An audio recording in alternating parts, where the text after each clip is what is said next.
توقعنا منها الكثير، وفي النهاية حصلنا منها على القليل القليل. علاقات بنينا عليها آمالنا فكانت سببا لآلامنا. هناك دروس لم تكن بالحسبان لكنها علمتنا الانتباه، وهناك مواقف أجبرتنا أن نضع حواجز لمن كان قريبا منا، مواقف جعلتنا نعيد التفكير ونخرج بقرارات. فمن أكرمنا أكرمناه، ومن استهان بنا أكرمنا أنفسنا عنه.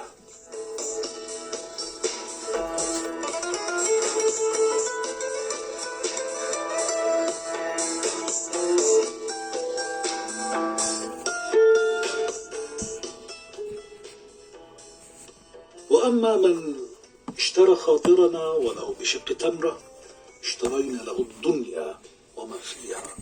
أصبح لكل شيء حولنا رائحة مميزة، للحب رائحة لا يعرفها إلا الصادقون، وللحياة رائحة وطعم لا يعرفه إلا من أحب الحياة، وللماضي رائحة وعبق لا يستنشقه ولا يستسيغه إلا المخلصون الأوفياء الذين للعهود حافظون وعلى العهود باقون. وللحزن رائحة لا يعرفها إلا من تغلغلت فيه وسكن جنبات نفسه، إنما هي بصمات تبقى داخلنا نتنفسها في كل لحظة. فكل ما نعيشه الآن حاضرا سيصبح ماض وذكريات، حتى وإن كان يزرع بداخلنا حزنا عميقا. فلنجعلها ذكريات جميلة وسعيدة نحن نحن إليها في المستقبل ونسعد بتذكرها. الحياة تحتاج وتتطلب منا جرعات مكثفة من التجاهل. فإذا أردت العيش سعيدا كن أعمى عن كل شيء لا يعجبك، وكن أصما عن كل كلمات تجرحك، وكن متجاوزا لكل شيء يؤلمك. عليك أن تغض الطرف أحيانا، لا تحلل كل شيء، لا تفسر كل شيء، لا تدقق في كل شيء. فمن قاموا بتحليل الألماس وجدوه فحما. أحيانا نصمت لأن الصمت أبلغ من الحديث، وأحيانا نصمت لأننا نجهل كيف نجيب، أحيانا نصمت لأن في الصمت انتقاما وتشفٍ، وأحيانا نصمت لأن في الصمت احتقارا، أحيانا نصمت لأننا نحب. ولا توجد كلمات تعبر عما بداخلنا من حب. وأحيانا نصمت لأننا نجد في الصمت كل الكلمات التي تعبر عما يدور في داخلنا. فالصمت موهبة قل من يتقن فنونها، وقل من يعرف متى يستخدمها.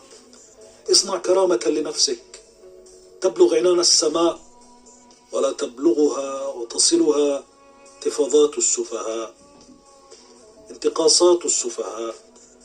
لا تكن عوضا عن مفقود، ولا بديلا عن غائب، ولا سد فراغ لأحد، ولا تعطي كل كلمة يعطيك بعضه. فالبخل أحيانا لا يسلبك الكرم بل يمنحك الكرامة.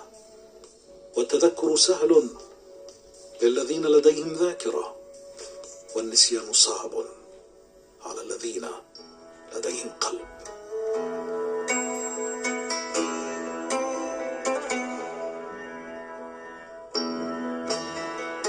نص بديع جميل للغاية، فيه الكثير من الحكم لصديقنا خالد ملتزم خلوق. النص كله جميل، ولكن شدتني فيه خاتمته لأنها فعلا جميلة جدا. يقول: لا تكن عوضا عن مفقود، ولا بديلا عن غائب. كلمات لا تحتاج إلى شرح لأنها واضحة من تلقائها ومن نفسها كما يقال. لا بديلا عن غائب، ولا سد فراغ لأحد. لا تعطي كل كلمة يعطيك بعضه.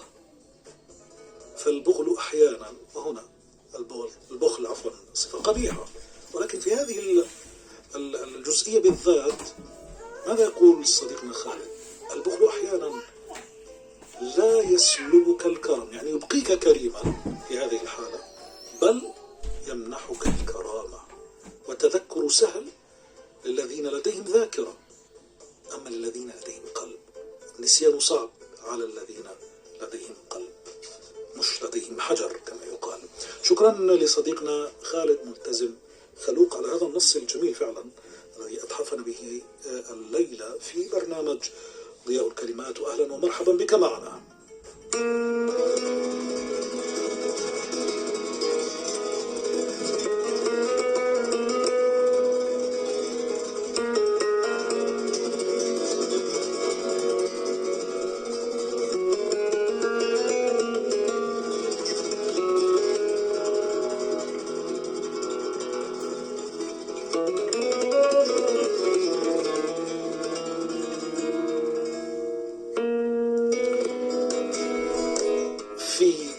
صباح تمخض عن ليل عسير مليء بكوابيس مفزعة تركت أثرا على نفسيتي. استيقظت على وقع صراخ يجتث الروح. نعم، هذا ما سمعته دون تهويل. مهلا، هل هو كابوس؟ هل تحقق؟ يا إلهي يا رحمتك، رجلاي لا تقويان على حملي. أحس أن الكريات الحمراء غادرت جسدي الهزيل. عيناي هاجمهما كم هائل من الضباب يكاد يعدم الرؤية لدي. يا ترى هل هو كابوس؟ هل حضر إلى واقعي ليذيقني كأسا من اللوعة والأسى والحزن؟ بينما أنا في مد وجزر مع الأفكار السوداء التي غزت فكري وجسدي الذي أحس أنه قد شل، فلم يعد باستطاعتي حملي لأتبين ما الذي يجري، ما الذي يحصل، ما هو مصدر هذه الأصوات، حتى يقطع علي هذا الشعور صوت آت من بعيد: لقد قتلوا فلذة كبدي صغيري يا إسحاق. مهلا، أعرفه، هذا الصوت هو صوت زوجتي. ما الذي تقوله؟ عن ماذا تتحدث يا ترى؟ هل جنت زوجتي؟ فإسحاق قبل سويعات قليلة فقط دخل غرفتي وطلب مني أن أذهب إلى مدرسته لأحضر تكريمه على تفوقه في هذا الفصل. إسحاق يا بؤبؤ عيني، غدروا بك قبل أن تستلم جائزتك. هذا ما كان يتردد صداه في مسمعي، وفجأة دو في المكان صوت يجتث النفوس، صرخة ألم، صرخة تتقطع لها الأوصال. حبيبي يا إسحاق، حبيب أبيك يا إسحاق، ليت الكابوس حضر، ليت الكابوس حضر. فحتى في الكابوس لم أرى أنك مت بهذه الطريقة الشنيعة. يد مبتورة ورأس مفجوجة.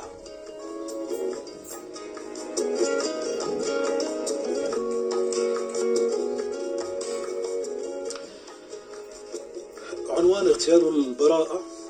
استمعنا إلى هذا النص لصديقة البرنامج مايا السينو، ولا يكون مجرد خيال فقط وليس حقيقة، أنه فعلا محزن ومحزن للغاية. شكرا لك مايا، وأهلا ومرحبا بك معنا.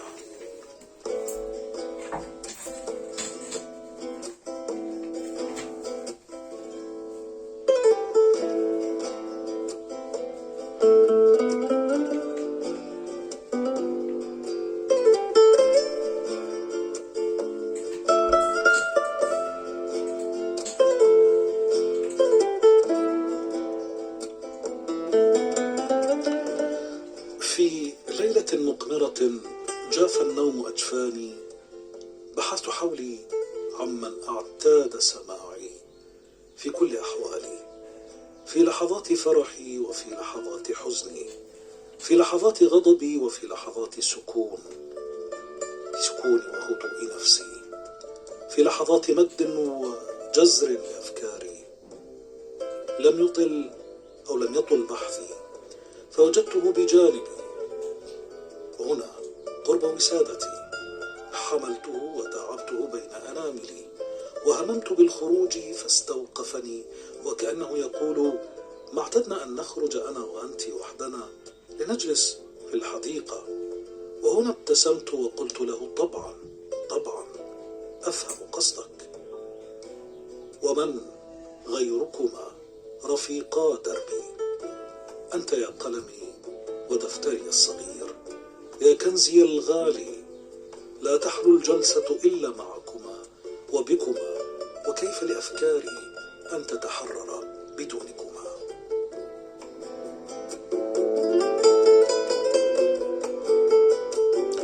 حملتهما واتجهت للحديقة وجلست أتأمل سكون الليل، وكتبت أقول: سبحان الله، نفس المكان والحال مختلف بين الليل والنهار. إني أرى جمالا في الليل غير ذلك الذي أراه في النهار. نفس الأشجار، نفس الورود، لكنها في الليل تبدو أجمل، خاصة إذا ألقى القمر نوره عليها. إنها تبدو كأنها جواهر درر فضية. أبهرني ذلك المظهر، فخطرت ببالي عبارة لطالما رددتها: الليل مملكتي، الليل مملكتي التي تتحرر فيه أفكاري. هي لحظة من لحظات حياتي التي وثقها قلمي ودفتري. ألم أقل لكم أنهما رفيقا دربي؟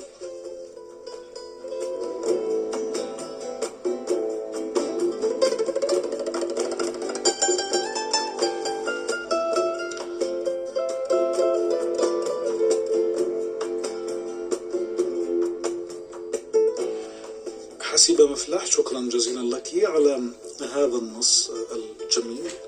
القلم والدفتر ولحظات السكون والهدوء والراحة النفسية التي يزرعها الليل عموما، خصوصا إذا كان مقمرا بنجوم وضاءة وفي مكان ساحر وشاعري وجميل كالحديقة. يعني خلوة مع النفس في هكذا مكان في الليل فعلا تعطي للمكان جاذبية فريدة من نوعها. شكرا لك صديقة البرنامج حسيبة مفلح، وأهلا ومرحبا بك دوما معنا.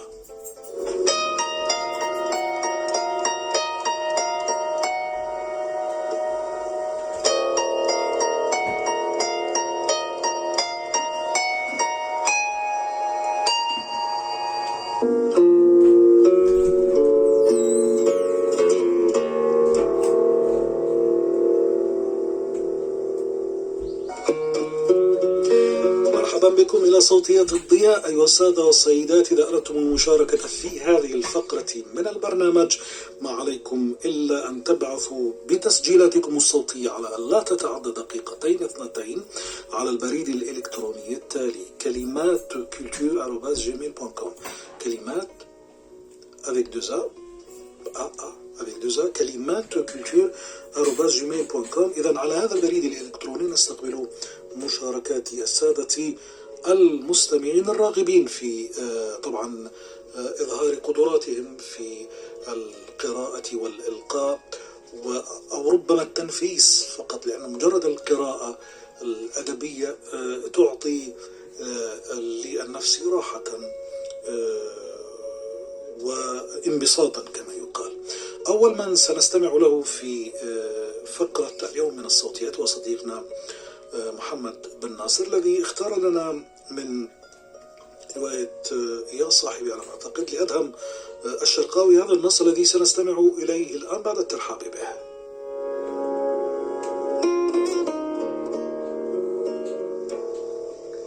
السلام عليك يا صاحبي، لا تحسبن الفراق هينا، فلو كان كذلك ما سمي العام الذي ماتت به خديجة عام الحزن. لا يطيق المرء فقد أحبابه ولو كان نبيا. ثم إنه لم يكن حزن عام وانقضى، بقي النبي صلى الله عليه وسلم يذكرها حتى آخر عمره. البعض سيبقون ينقصونك للأبد. نحن من لحم ودم يا صاحبي، اللهم لا تؤاخذني فيما لا أملك. قالها النبي صلى الله عليه وسلم قاصدا قلبه، فتعز بمن هو أهل للعزاء. وحيد أنت هذه الليلة يا صاحبي، وحيد كبيت مهجور غادره قاطنوه، كمحطة قطار قديمة، كشجرة في رأس جبل لا يجلس تحتها أحد. تتوضأ وتصلي ركعتين وتضع يدك على صدرك وتقول: قلبي يا الله.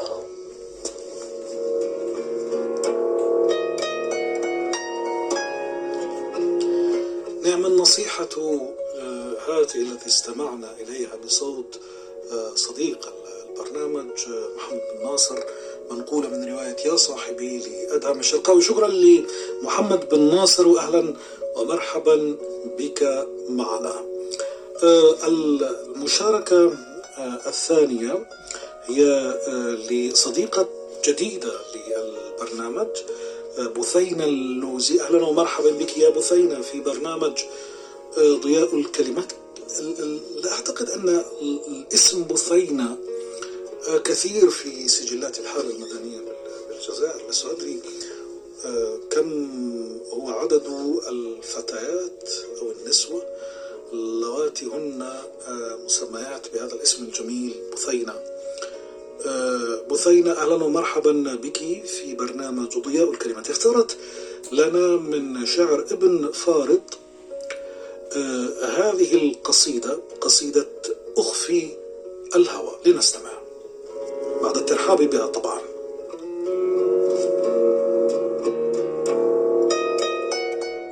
أخفي الهوى ومدامعي تبديه، وأميته وصبابتي تحييه، ومعذبي حلو الشمائل أهيف، قد جمعت كل المحاسن فيه، فكأنه بالحسن صورة يوسف، وكأنني بالحزن مثل أبيه، يا محرقا بالنار وجه محبه، مهلا فإن مدامعي تطفيه، أحرق بها جسدي وكل جوارحي، واحرص على قلبي فإنك فيه، إن أنكر العشاق فيك صبابتي، فأنا الهوى وابن الهوى وأبيه.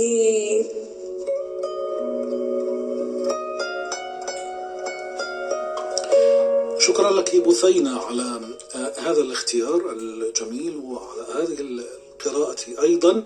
أهلا ومرحبا بك معنا في فقرة الصوتيات. ننتظر منك المزيد من المشاركات إن شاء الله في الحلقات القادمة. أهلا ومرحبا بك.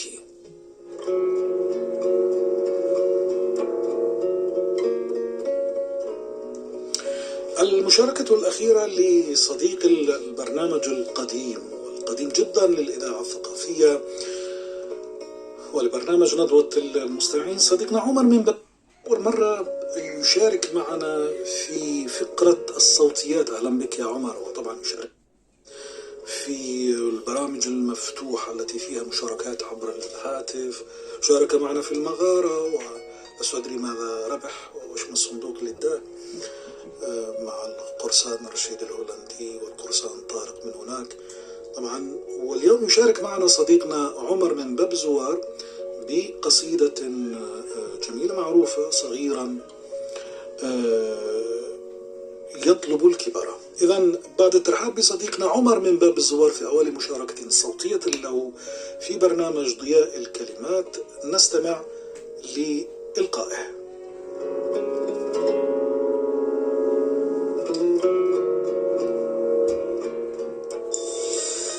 صغير يطلب الكبر وشيخ ود لو صغرا، وخال يشتهي عملا وذو عمل به ضجرا، ورب المال في تعب وفي تعب من افتقرا، وذو الأولاد مهموم وطالبهم قد انفطرا، ومن فقد الجمال شكا وقد وقد يشكو الذي بهر، ويشقى المرء منهزما ولا يرتاح منتصرا، ويبغي المجد في لهف فإن يظفر به فطرا، شكاة ما لها حكم سوى الخصمين إن حضرا، فهل حاروا مع الأقدار أم هم حيروا القدر.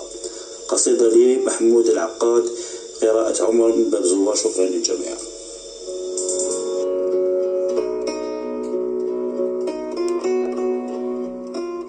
شكرا إذا لك مرة أخرى عمر بن باب الزوارعة. نحن نكتشف أنك تلقي الشعر بطريقة جميلة وسلسة، فلا تبخل علينا في المرات القادمة بمشاركات مماثلة، ونعلم ذوقك في الشعر القديم والشعر العربي الأصيل في غير ما مر شاركت به في الضياء. يعني بإمكانك أن تقرأ لنا من مختاراتك التي تهوى. شكرا لك عمر من بابزوة، وشكرا لكل من محمد بن ناصر وأيضا بثينة اللوزي، وكانوا نجوم فقرة الصوتيات لنهار اليوم.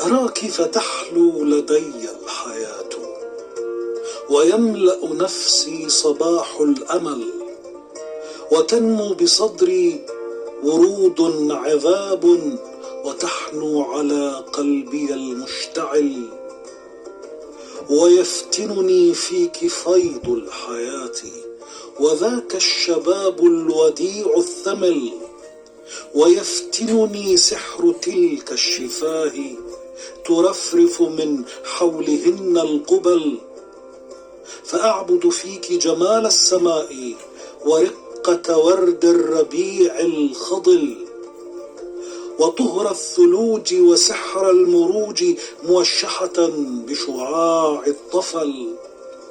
أراك فأخلق خلقا جديدا، كأني لم أبل حرب الوجود، ولم أحتمل فيه عبثا ثقيلا من الذكريات التي لا تبيد، وأضغاث أيام الغابرات، وفيها الشقي وفيها السعيد، ويغمر روحي ضياء رفيق تكلله رائعات الورود، وتسمعني هاته الكائنات رقيق الأغاني وحلو النشيد، وترقص حولي أمان اضطراب وأفراح عمر خلي سعيد.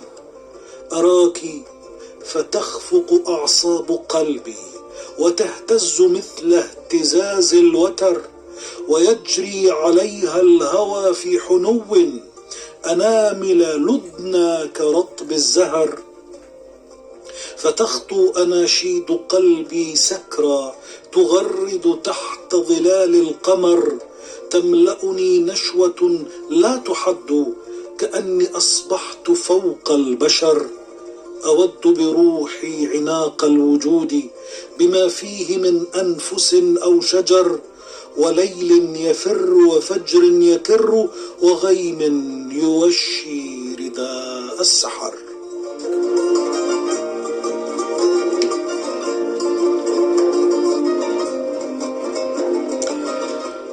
شكرا جزيلا لصديقة البرنامج ماجدة درداري على هذا الاختيار الجميل.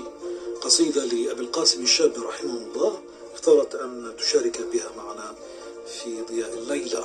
شكرا لك على هذا الذوق الرفيع صديقة البرنامج، ماجدة درداري، وأهلا ومرحبا بك دوما معنا.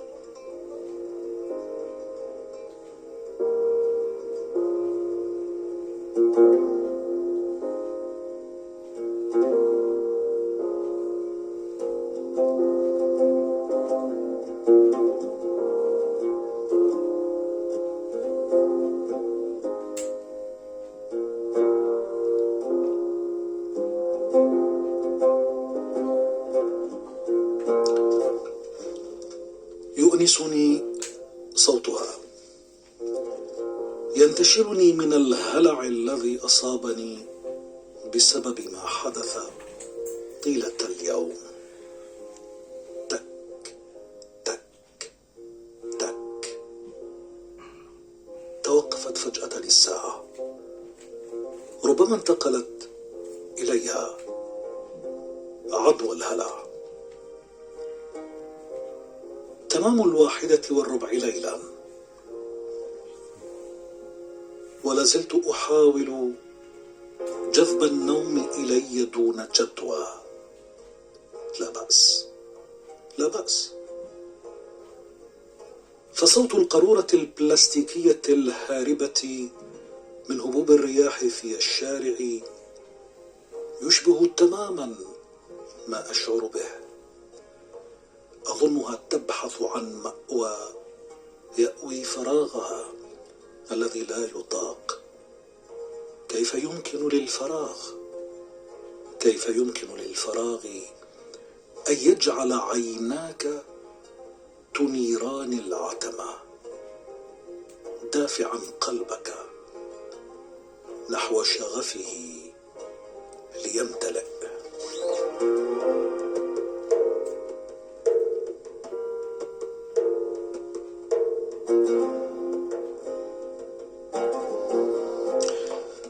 صوت القارورة البلاستيكية الفارغة وهي تثير الفوضى في الشارع أكيد يثير الانتباه. الساعة 1:15 ليلا، وصاحبة هذا النص الجميل أمال عبادة لم يطرق النوم بعد جفناها أو عينيها. فماذا لو كانت هذه القارورة بيدها وكرفصتها؟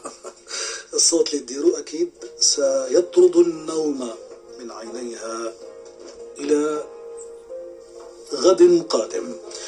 شكرا لأمال عبادة على هذا النص الجميل الذي أتحفتنا به الليلة في برنامج ضياء الكلمات، وأهلا ومرحبا بك معنا.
انطفأت تلك العيون السوداء، واختفت معها تلك الأضواء التي شيدتها.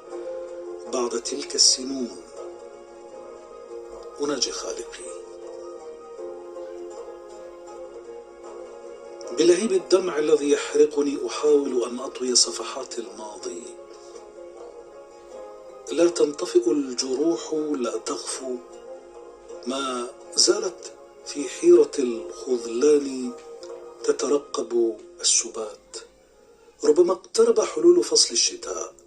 بعد المغيب سألت السماء: أين أنا؟ أين أنا من تلك الزرقة البهيجة؟ أين أنا من همس البحار، من تلاطم الأمواج. أين أنا؟ أين أنا؟ استفهام التيه يراودني، متاهة الذكرى تحاصرني، القيود حصن منيع لا ينفك عن نهش تلك الأضلع الصغيرة. أحتاج من الحياة نظرة، من الجمال براءة، أمان يصفو على تلك العيون، يهدئ من لوعتي، يشفي غليلي. ها أنا عرفت نفسي، أنا بقايا قلب يتيم مثقل بالهموم، نبض متذبذب، عقارب الساعة توقفت من حسرة الأزمان، كالغصن الذابل ترتعش تلابيب الروح في غمرة الاشتياق لقلب حنون. ما زلت أنا أبحث عن مشاعري، وجهتي، آمالي الصغيرة. تراءى لي طيفك من بعيد بابتسامة خفيفة تعلو الشفتين، رحت ألوذ إليك فتنهدت تنهيدة الحياة من تلك الأنفاس التي تشبه جمال الياسمين في سحر الربيع. يغتالني الشجن بعشقك يا لوحة من الحب نفتت تفننت في رسمها، يا لوحة من الحب تفننت في رسمها، ويا زهرة لاح عبيرها فتوقدت منه رائحة الحب. رحت أنثر لحظات الشوق والتمني، رفيقي الدائم، أصلي في محراب عيونك لعلني ألقاك في جنان الوجد يا قلبي.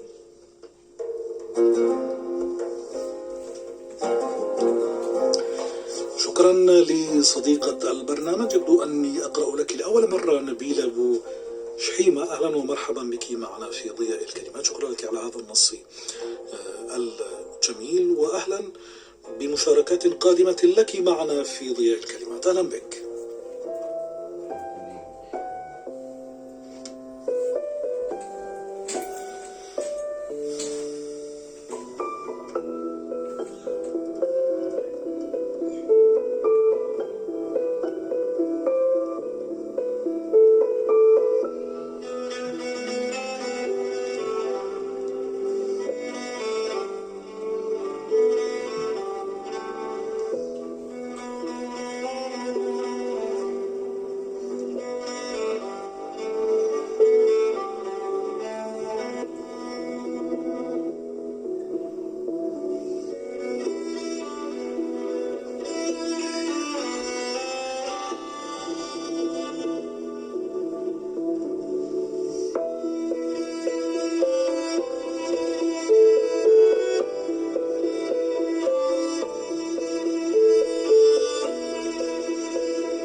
بالصوت الجهوري قلنا بما أوتينا من بيان، ألبقاء تلاقينا سبيل، لما نفترق؟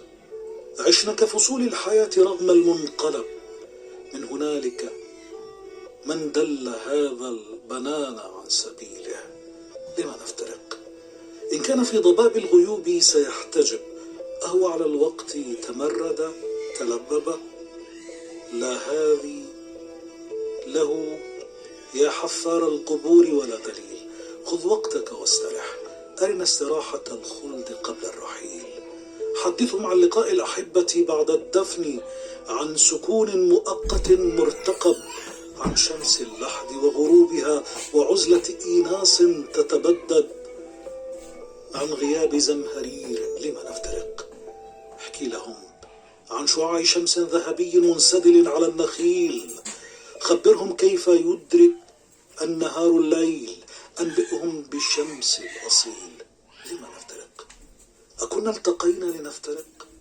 الذين أقاموا وحدهم حيرة وغروا دون تلفيق وتضليل. عش ترى يا حبيبي، عش ترى يا حبيبي، من حيث بدأت إلى أين وصلت. سر ببطء أو بالتعجيل، أو عمر طويل. لما نفترق؟ إن الدهر بعد عز يديل. شكرا لعبد القاسم على هذا النص الجميل. أهلا بك معنا دوما في ضياء الكريم.